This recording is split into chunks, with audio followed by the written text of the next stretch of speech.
और इस कबाड़ के ज़रिए हम एक फाउंटेन तैयार करेंगे और वीडियो अच्छी लगी हो तो लाइक और चैनल को सब्सक्राइब करना ना भूलना।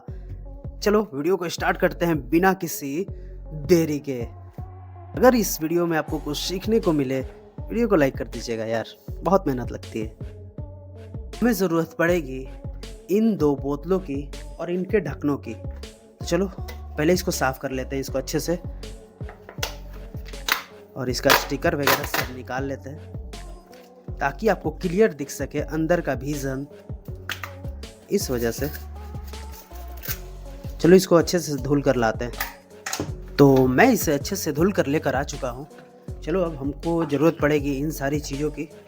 चलो अब बारी बारी से सबको यूज करते हैं और आपको दिखाते हैं नज़ारा कैसे क्या करना है और कैसे नहीं। तो वीडियो में अंत तक बने रहिएगा और वीडियो को लाइक कर दीजिएगा यार, बहुत मेहनत लगती है सच में।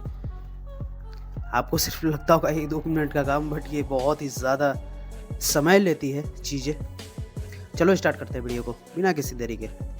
तो पहले हम इसका स्टैंड तैयार करेंगे। पहले हम ग्लू गन को ऑन कर लेते हैं।